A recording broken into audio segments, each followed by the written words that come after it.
तो गाइज आज का जो व्लॉग है ये घर की उन लेडीज़ के लिए है, चाहे वो सास हो, बहू हो या माँ हो, जो घर में अननेसेसरी बेमतलब का सामान ठूस ठूस के रखती हैं और घर से सामान निकालती नहीं है।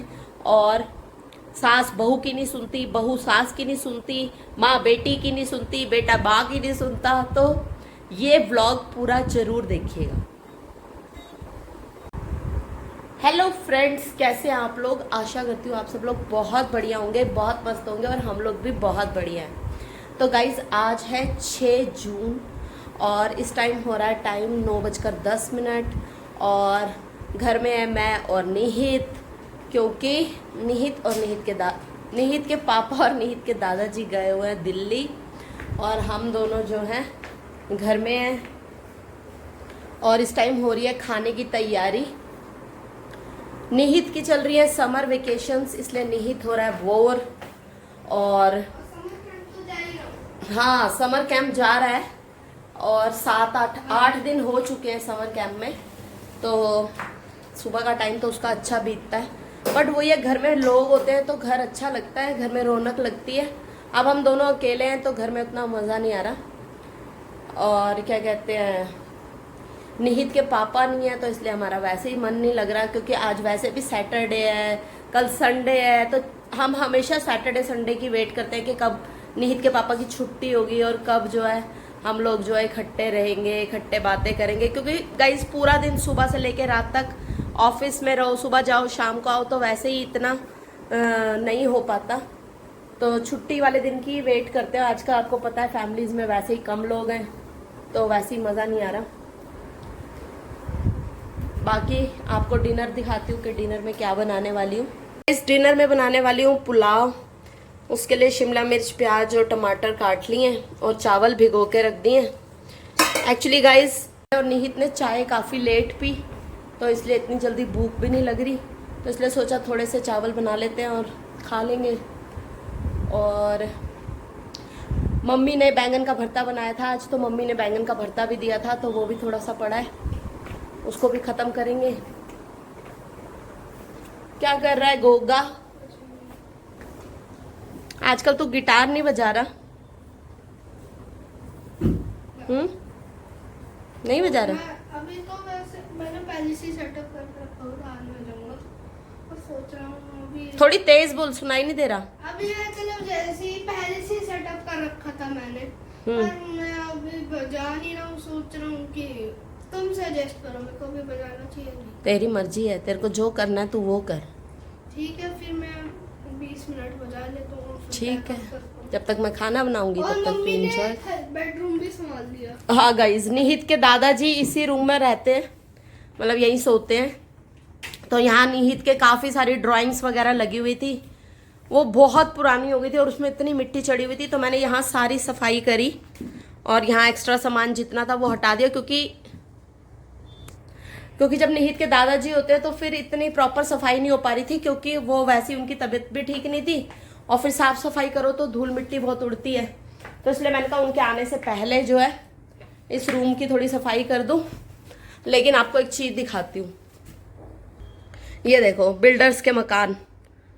ये यहाँ से एक ड्राइंग हटाई है तो सारा सीमेंट निकल गया, यहाँ से सारा सीमेंट निकल गया। और ये साइड में भी तो देखो, ये देखो इस दीवार की भी सारी ड्राइंग्स हटाई तो यहाँ पे भी सारे छेद हो गए। सच में बड़ा बुरा हाल है। जरा सा कहीं कील ठोक दो या जरा सी कोई टेपिंग वगैरह हटाओ, उसके साथ ही सीमेंट निकल के आ जाता है।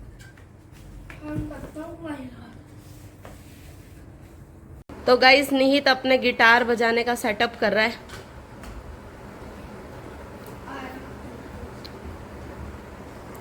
तो गाइज निहित और निहित के पापा और दादाजी जो है वो दिल्ली इस वजह से गए हैं, क्योंकि निहित के दादाजी जो है वो अपनी बेटी के साथ रहते थे दिल्ली में और उस घर में जो है बहुत ज़्यादा सामान है।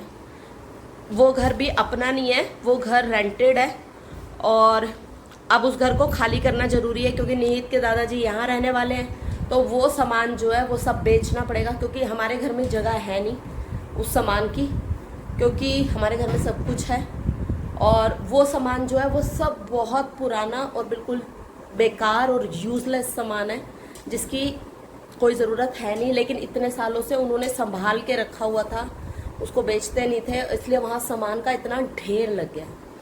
तो गाइज एक चीज़ मैं यहाँ पर बोलना चाहूँगी कि आप सबके घर में भी जो भी एक्स्ट्रा सामान है ना, कभी उसका ढेर मत लगाओ, उसको निकाल दो, किसी ज़रूरतमंद को दे दो, कहीं दान कर दो, या वो सब भी नहीं करना तो बेच दो। लेकिन इतना सामान घर में मत रखो कि एक समय पर उसको कूड़े की तरह फेंकना पड़े। तो इस टाइम जो है उस घर के यही हालात हैं कि वहाँ से सामान जो है वो कूड़े की तरह ही फेंकना पड़ेगा, और उसके लिए टाइम चाहिए। अब निहित के पापा भी अपनी ऑफिस की छुट्टियाँ लेकर गए हैं, क्योंकि निहित के दादाजी के बस का है नहीं कुछ वहाँ पे कर पाना। तो अब देखो वो लोग क्या करके आते हैं, क्या नहीं करके आते। तो गाइज जैसे जो भी बुज़ुर्ग लोग हैं कहीं, जो कि स्पेशली जो मदर इन लॉज हैं या सासें, वो अपना दहेज तक का सामान संभाल के रखती हैं, और घर में मतलब जिद रखती हैं कि नहीं नहीं ये तो हमारा सामान है, इतना पुराना, हमारी इनके साथ अटैचमेंट्स हैं, हम ये कैसे निकाल दें। तो गाइज ये सब नहीं सोचना चाहिए, सामानों के साथ अटैचमेंट नहीं रखना चाहिए। अगर अटैचमेंट रखना ही है अपने बच्चों के साथ रखो, अपने बच्चों की फीलिंग्स के साथ रखो, उनकी बात सुनो समझो। तो गाइस समय बदलता है, समय के साथ साथ चॉइसेस बदलती हैं। एक समय था जब आपके पास वो सामान था जिसके बिना आपकी घर गृहस्थी नहीं चलती थी, लेकिन अब आपके बच्चों की घर गृहस्थी है, तो अब उनके हिसाब से आपको चलना चाहिए। ये नहीं कि अपनी ज़बरदस्ती की चीज़ें उनके ऊपर थोपते जाओ, अपनी पुरानी क्रॉकरी, अपने पुराने कपड़े, अपनी पुरानी रजाइयाँ, अपने पुराने बेड के मैट्रेसेस। तो गाइज़ प्लीज़ घर के अंदर इस तरह की चीज़ें नहीं रखनी चाहिए। अगर आप लोग उसका इस्तेमाल कर रहे हैं तो फिर ठीक है, लेकिन अगर उसका इस्तेमाल नहीं हो रहा, उसकी प्रॉपर केयर नहीं हो रही, साफ सफाई नहीं हो रही, तो ऐसी चीज़ें रखने का फ़ायदा क्या है? वो सब बेकार है। वो आपके और आपके बच्चों के बीच में दरारें लेकर आएंगे, लड़ाइयाँ होंगी, घर में कलेश होगा। तो उस सब से बचने के लिए उन सब चीज़ों को जिसका इस्तेमाल घर में नहीं हो रहा, उन्हें जितनी जल्दी हो सके निकाल दीजिए। हमेशा अगर हम अपने ग्रंथों में भी पढ़ें तो भगवत गीता में भी यही लिखा है कि परिवर्तन ही जीवन का नियम है। तो परिवर्तन बहुत ज़रूरी है। एक समय था कि आपके जो कपड़े थे, आपकी जो क्रॉकरी थी, उससे आप घर चलाते थे, लेकिन समय अब बदल गया, आपके बच्चों की चॉइसेस बदल गई है, उनकी भी घर गृहस्थी है। तो अब उनके हिसाब से चलिए, उनके साथ जिद मत करिए, टेंशन मत दीजिए, और सामान से जुड़ाव मत रखिए। आजकल लाइफ का बिल्कुल कोई भरोसा नहीं है, कब किसने चले जाना है कुछ नहीं पता, और उसके बाद वो सामान जिस तरीके से फेंका जाएगा ना, आप सोच भी नहीं सकते। इसलिए अपने रहते अपने हाथों से उस सामान का दान कर दीजिए, या किसी ज़रूरतमंद को दे दीजिए, या कहीं बेच दीजिए, लेकिन उस सामान को इकट्ठा घर में मत करिए। वो सबसे गलत चीज़ है। सही मामा, है ना? तो गाइस क्या आपके घर में भी इस तरह से यूजलेस सामान इकट्ठा हो रखा है? तो और कोई जो है घर में जो उस सामान को निकालने नहीं देता, तो प्लीज़ कमेंट करके अपनी फीलिंग शेयर कीजिएगा। और अगर किसी को मेरी बात बुरी लगी हो तो उसके लिए सॉरी, लेकिन मैंने ये बात बिल्कुल जेन्युइन बोली है। और इसलिए जो है अपने बच्चों के हिसाब से भी चलिए, हर चीज़ में जिद मत कीजिए। और कई लोग जैसे बच्चे बड़े होते जाते हैं और बच्चों के छोटेपन से लेके उनके खिलौने इकट्ठे करते रहते हैं कि बड़े मेरे बच्चे का ये खिलौना। वो टाइम निकल गया, बच्चा खेल लिया, अब बच्चा बड़ा हो गया, अब वो खिलौने किसी दूसरे बच्चे के काम आ सकते हैं, तो वो भी उनको निकाल दीजिए, किसी की मदद कर दीजिए, किसी को दे दीजिए, ताकि वो बच्चा भी उन खिलौनों से खेल सके। घर में धूल मिट्टी खाते हुए खिलौने, उसका कोई फायदा नहीं है, क्योंकि अब आपका बच्चा बड़ा हो चुका है, अब उसको नई चीज़ें लेनी है, नई चीज़ों की ज़रूरत है। तो उनकी पुरानी जो सामान है वो किसी को देते रहिए, चाहे कपड़े हो, चाहे खिलौने हो, चाहे किताबें हो। तो ऐसे एक्स्ट्रा सामान घर के अंदर इकट्ठा करना बहुत बड़ी बेवकूफ़ी है। तो गाइज निहित जो है बजाने लग गया अपना गिटार, जो जरा निहित से कुछ म्यूजिक सुनते हैं थोड़ा। हाँ जी मिस्टर गिटारिस्ट, कोई अच्छी धुन बजा दीजिए।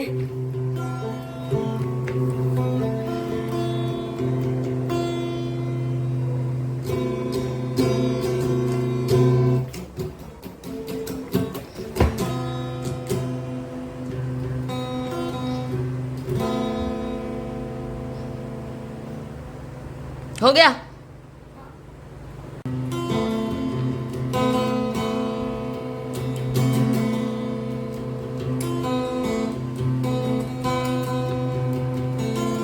तेरा दूसरा वाला हाथ तो चल ही नहीं रहा बिल्कुल भी।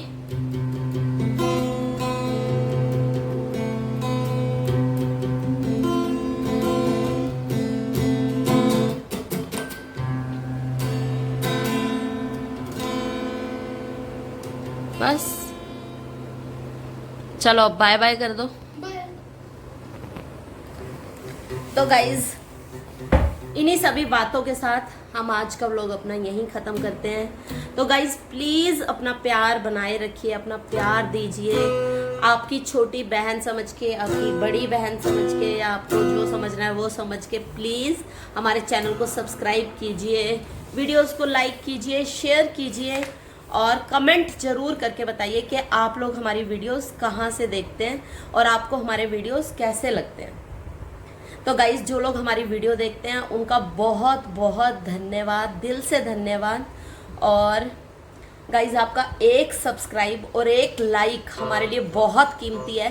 तो प्लीज़ हमारे चैनल को प्यार दीजिए, हमें प्यार दीजिए और आप लोग हमेशा खुश रहें, आबाद रहें और खूब तरक्की करें। तो guys bye bye, take care.